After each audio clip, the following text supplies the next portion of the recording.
see that. So this is kind of an easier example. So that's kind of the crown right there. And that's what I don't want to cover up, and you don't want water sitting on that. Okay, so when you create your well, it's going to go at where the limbs end. That's where your well is going to start. And you want to build it up here so the water drains this way. Okay. Since we're on that, I don't know if you guys are probably from Everett, Dewey, Prescott Valley, Chino here.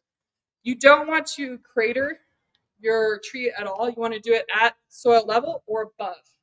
I almost mount all of my trees a little bit above the soil level, so that way I make sure the water doesn't compact down over time and it creates a well within itself. I mount it so that way it will settle to level or stay mounted so the water stays. So good. You don't want to lose your tree. You don't want to let it. Just mount it up a little bit. Build it up. I'll put him back in his bucket. Okay. So I'm ready to plant this guy. As I said, 50% mulch, 50% native soil. I'll kind of backfill in the hole a little bit just so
South poles or east and west.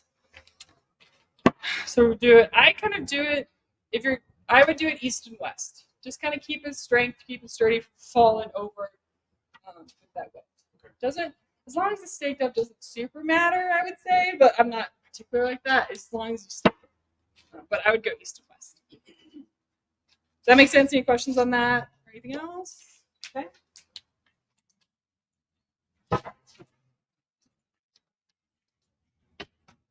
Okay.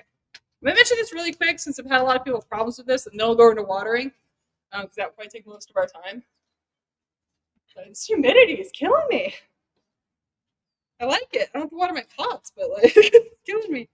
Okay, guys have, if you have older established trees, if you've noticed any cracking on the stems or the trunk of that tree, a lot of people get that here. It's sun's fault.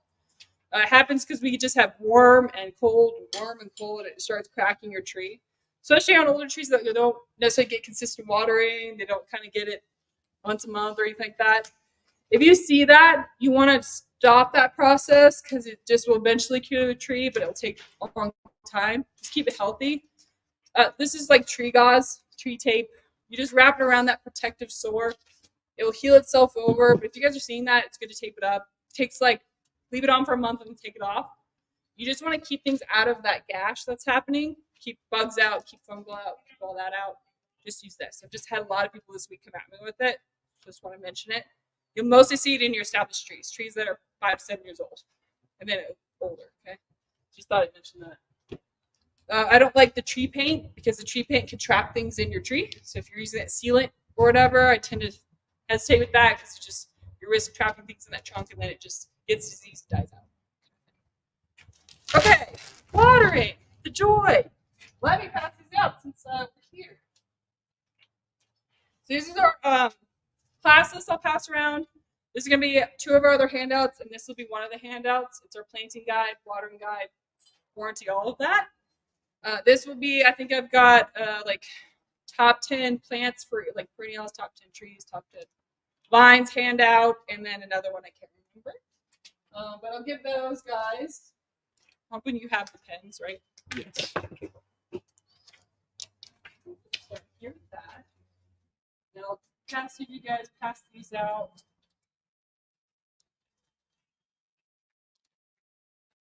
And then we talk about watering. The other thing I have, which is nice if you don't want a giant piece of paper that you're maybe going to lose, on the back of all of our business cards is a watering guide. I tape it in my irrigation box as a quick little reminder to let you know where you're at with your trees. So I'll go over that. So we're in a transition zone with our trees and anything that needs water because we're going into our cool season. So you're about to turn your drips off here in 2 months or so in October. Where we still need to water because we're still a little warmer. So anything newly planted, that's trees, shrubs, anything big, you're probably watering once or twice a week. Okay, and it's going to be the gallons of the size of the pot that you bought it. So this guy's going to need 5 gallons of water, newly planted stuff. Okay, it depends on your area. I like to do a perk test before I plant anything. That's when you dig your hole, chuck 5 gallons of water in it, fill it up, see how fast that hole drains. Okay, if it drains within an hour or 2 hours, you're good. You're good to go. You're fine. If it doesn't drain at all, it sits there. You've got a problem, and you're sitting on a layer or something. You've got to dig past that. Okay, you're spending a lot on trees. Do a perk test. You don't have to know later on what's happening to your tree. You just know already what's going to happen. If it sits in water, decent water at all, any evergreen, it will die within a month or 2. You won't see that death until 4 months from now, but you'll know you've already lost your tree. So just do a perk test. Deciduous trees are a little easier to come back from overwatering. You probably bring them back. But these guys, as soon as they start getting yellow, as soon as you lose half your tree, it's done. Okay? So do that. So that's newly planted stuff once or twice a week. I know a lot of landscapers are going to tell you water every day, water every other day for 10, 15 minutes. That is not how we do it. That's not the preferred thing in Arizona. I notice a lot of the landscapers this year I'm fighting with because they want to water every other day, and it's just not great here. If you do that, first of all, your tree, that could be a cup of water for your trees. You water every other day for 15 minutes, that's like a cup of water. You will only be able to get this much of your tree. That's not enough for your tree. It will evaporate instantly, and this part will dry out.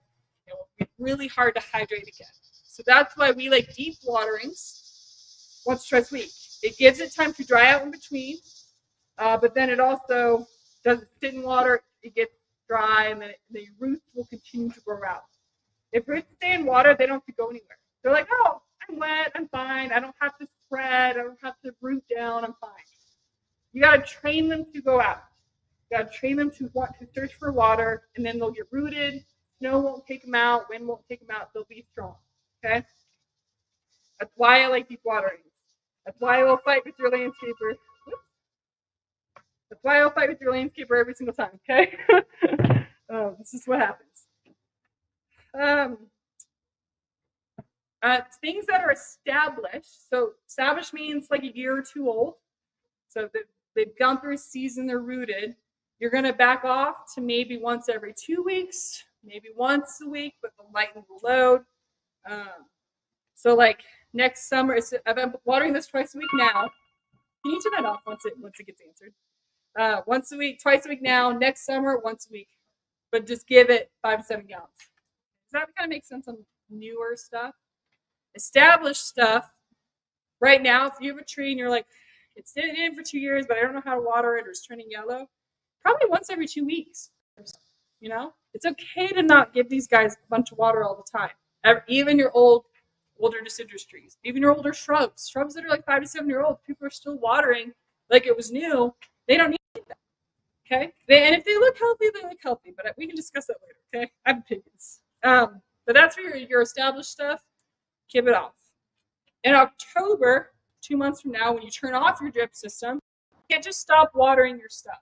Okay? We're too dry here, and we don't have enough. This last winter into this summer, a lot of the natives and a lot of the older stuff died out because they didn't get water. They had a really hot summer, a really dry spring, and they just kind of failed.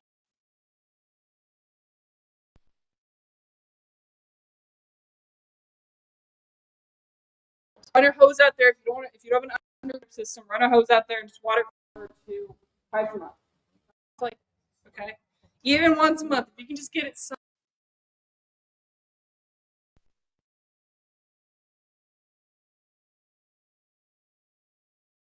Then you can skip that watering for maybe that month or that week. Okay, but that's going to go until about March. March, you turn back on your system or so.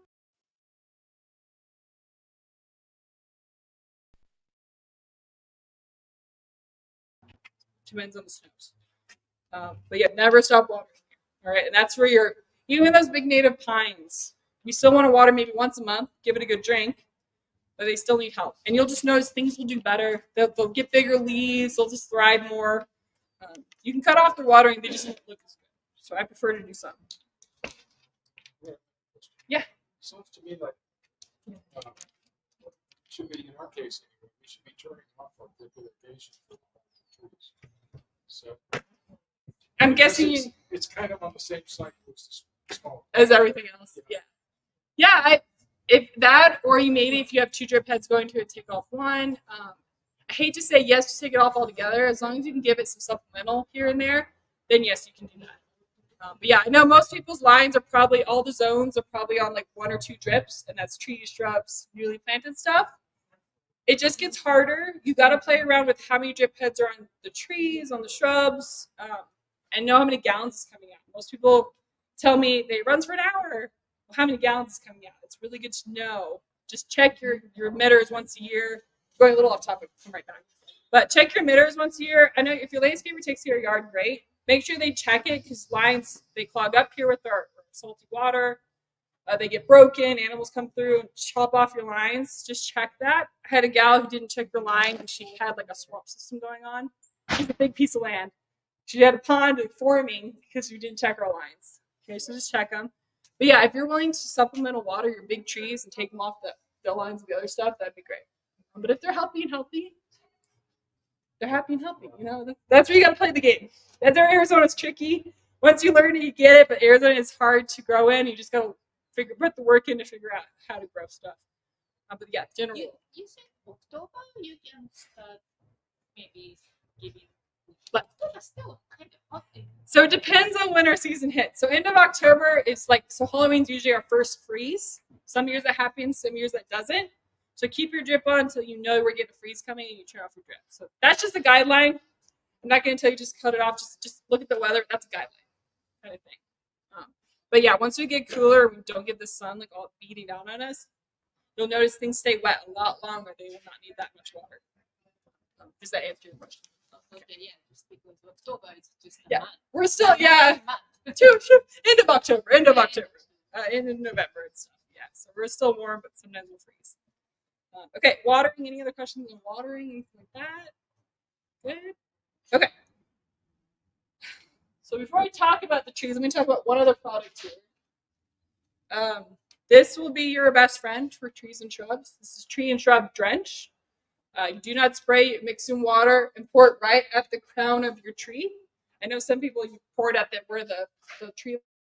This goes right on the stump, right on the trunk of your tree. It goes up through that cambium layer and protects the tree that way. So if anything eats on your tree, that's scale, bark beetle, aphid, spider mite, if anything eats on it, it kills it. Okay. I like this on, I know if you live in an evergreen forest, just protect the ones that are closest to you. But these are great for your evergreens, especially because if you can't spray when they're 20, 30 feet up in the sky, okay, that's really hard to spray, get it soaked. So I use this, protects for the year. So you only have to use it once, and it protects the new growth that comes out. A lot of the products don't protect the new growth, it just leaves them to fend for themselves. The new growth is the one that's most susceptible to bugs. So this will get that new growth.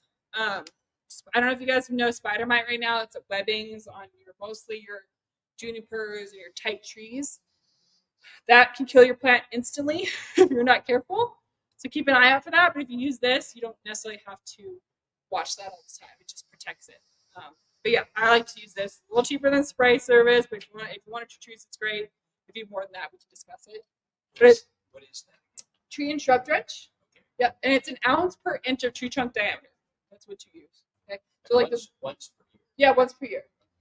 So I like to do it now. It's a little bit cooler. I don't like to do it in the summer, or you can do it in the spring. It doesn't matter. So just thought I'd mention that bugs were out in force this summer and this spring. They were crazy. I think it's because we had a warm winter that they just didn't die off, so we just had a crazy bug year. So it's just good to have that already. Okay. Okay. Any other questions? I'm just going to talk about. Can you turn it off? All these trees and stuff here, and then I can answer any questions that you got. We are right on track. Perfect. Okay. I guess I should say, if you're going to plant in pots, which some of these trees can do great in pots, don't use mulch, use potting soil.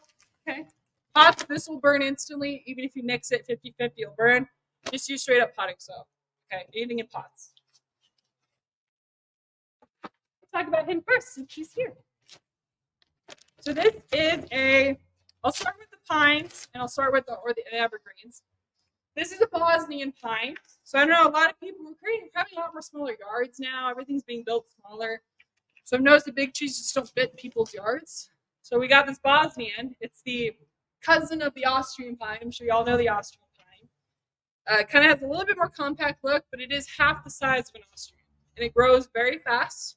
It's one of the faster evergreen trees you can get. So if you don't want to wait 10, 15, 20 years for a tree to get to size, because you're like, I'm not going to live that long. I don't want to wait. This would be one of your trees. You just try so often to hear that. It grows a foot or two a year, especially once it's rooted, which is pretty good for an evergreen. This probably gets like 15 by 10 to 15.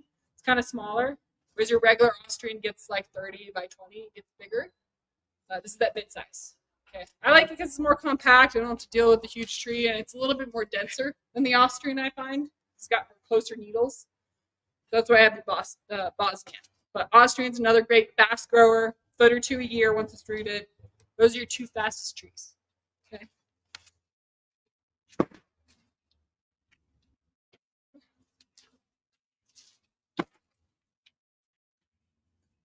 Okay, we'll do your smallest and your biggest trees. This is the smallest evergreen tree you will find. 6 foot tall, 8 foot wide at the base. Okay, it grows like 6 inches a year. That is it. It's great for pots. If you have like front of your door, 2 posts or anything, little Christmas tree, this is great for you. Okay. You will not notice much growth. Very compact. It does like some moisture. It's one of the few that like a little bit of water to it. Because it's short needles, it likes to dry out. It just needs a little bit extra water. But in a pot, it's fantastic. Okay. It's full grown from this size. It takes like 10 to 15 years. It just grows super slow. But sometimes you want that for a pot, because this guy will outgrow a pot instantly. So you got to decide. This is a dwarf Alberta spruce. Sorry, I should say that. Dwarf Alberta spruce. Okay, smallest evergreen tree you'll be able to get. What's beautiful is Christmas lights in it. This is the biggest tree you will be able to find eventually. Okay, you look out on the side, those blue trees. That's the bigger version of this. This is a fat Albert Colorado spruce, one of the bluest trees you can kind of find. This guy gets like, I think it's 30 by 30 kind of thing. It gets big. This is all its new growth for the year. Okay, so it grows pretty fast, maybe moderate compared to the other two. What you can do, a little trick for anything blue, anything you want to keep blue, and aluminum sulfate in the fall will keep things blue. I even turned my deodar cedar that's naturally green. I turned the new growth blue because I used too much of this. So you can turn green things blue, but this keeps this vibrant blue going. Because sometimes our water will take out the color of these trees, revert them back to green. So just use a little bit of this, and it will keep the blue. Okay. Something I'm putting up there. This guy is. All these guys are mostly prone. They're not prone to bugs. They don't get a lot of animals eating on them. I mean, this year was kind of an exception. I don't know if you guys noticed. The javelina and deer ate everything. But these don't really get bugs. No spider mite, no aphids, things like that. So this is actually, they're pretty hardy trees, these two. In terms of nothing touching them. Most thing people kill them with is too much water. Okay? It's the only way to kill these guys. So yeah, just a good big tree for your garden if you want some color in the fall, in the winter. That's not just green. So the next guy, I don't want to drag them over here, so I'm just going to point him out. This is the Arizona cypress. The cypress family. This is another, I don't know if you all know it. Arizona cypress. Most native tree you can get, they just grow on their own here wild. And if you go to Skull Valley, you'll see some nice big guys. Slightly smaller here because they're a little colder. They can get like 40 by 30. They get big. The blue ice, which is the blue version, gets 20 by 20. You want green or blue? Nothing touches that. Nothing gets into it. Nice, thick, dense. If you want to create a wall of something, that'd be great to use it with. Those guys, even if you overwater once, it's dead. It's kind of thick. So just let it dry out in between stuff. But this is just nice. Nothing touches. Throw it in. Leave it for the winter. It takes care of itself kind of thing. This is a tree that eventually you could probably take off water and maybe water it like once a month in the summer to keep it going. Okay, because they just grow wild out there. That's a great one. This guy, this is a blue air juniper. He gets like 20 feet tall, but only gets 3 feet wide. So very compact tree. So if you want to create a row and block your neighbor, block your RV, whatever, this would be great because it doesn't get huge, but it gets tall. And it's really thick. I mean, you're not going to see through this guy. I have a green version or a blue version. What color do you want? Nothing eats it. Nothing gets into it. Sometimes, this is a blue air juniper. Sometimes your upright guys get spider mite. That's that webbing you can see.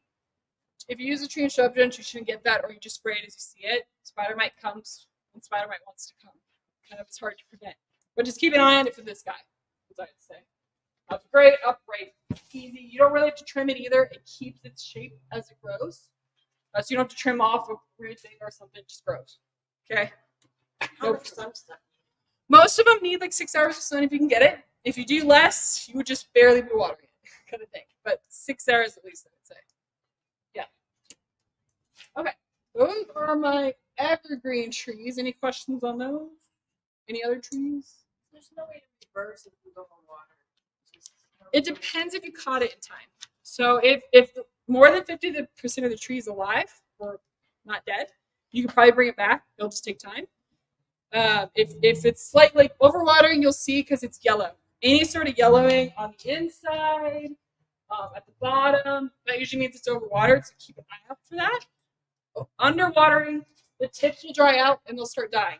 So they'll start losing depth on tips, the outside in, that's underwatering. So it's kind of your basics. There's some things to that.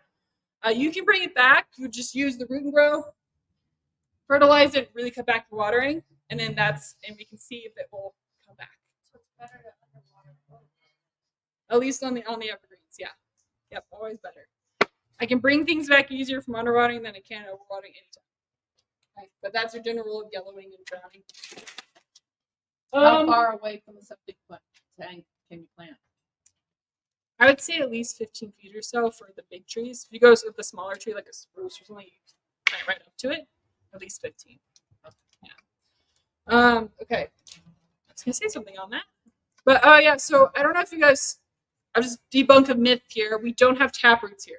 There's no tap roots. Okay, they don't go down. They go sideways. So if you notice anything you pull out, the roots are like 100 feet that way instead of down. That's anything here. It doesn't matter where you plant it. If you did the soil or not, things will grow sideways. So just keep an eye on that and move your system watering out as it grows. Okay, because it's not going to go down, it's going to go out.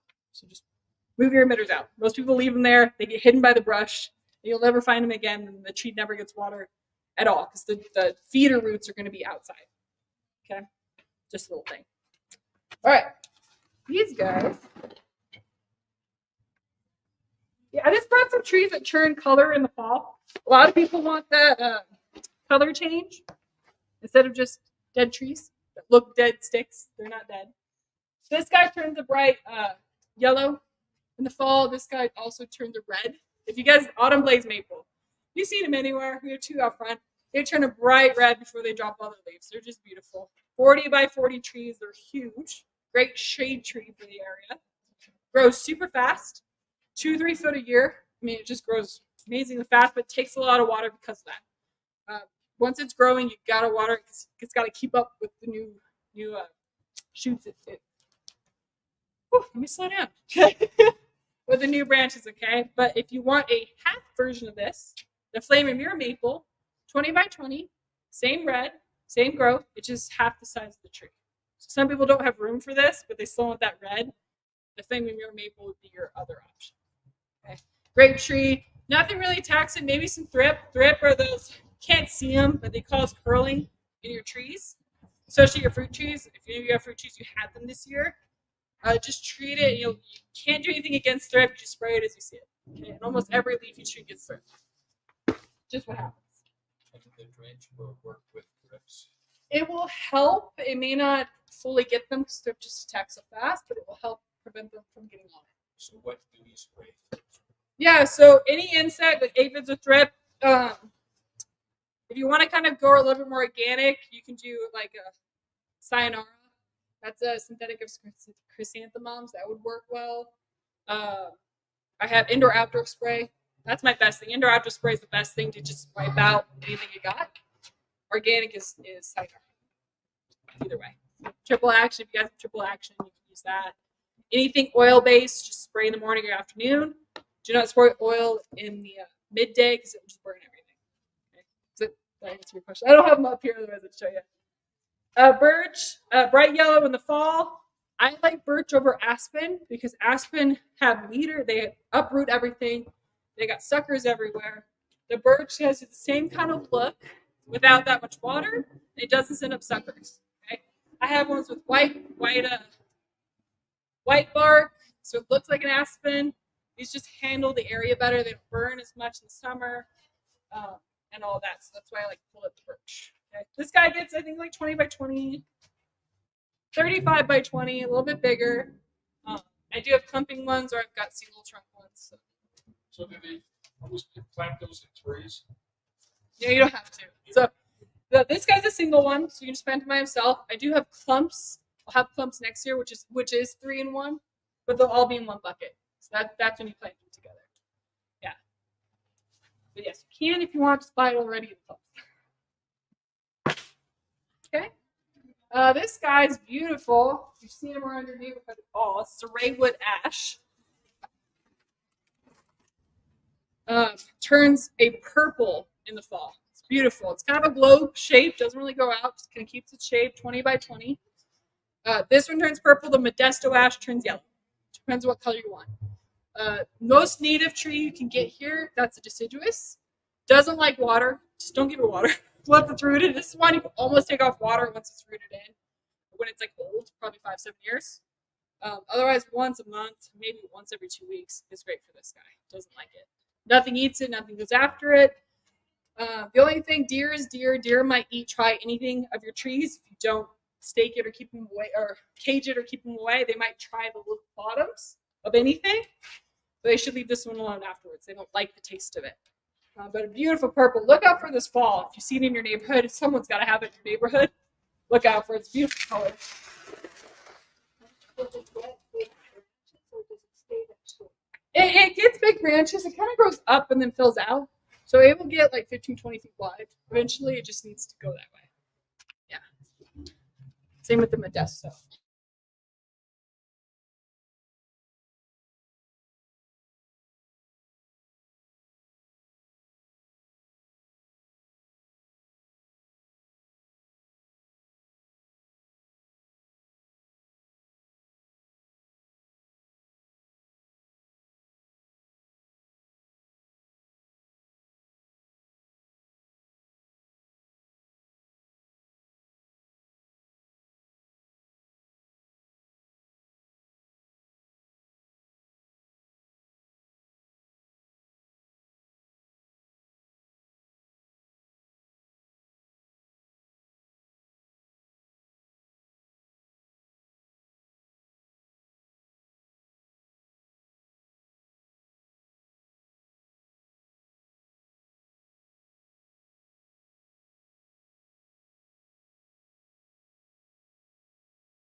guy. And let me see. We'll probably end on this guy, and I can talk more on the others later. Yeah. Pampas grass. I don't know if you've seen our version out front. They're going to bloom here in about a month. This one's just blooming now. You want a big grass that takes up some space. This kind of gets 10 by 10. And 10 feet, I mean 6 feet tall, 10 feet with the plume on it. Plumes get pretty big. This is just a nice mounding grass.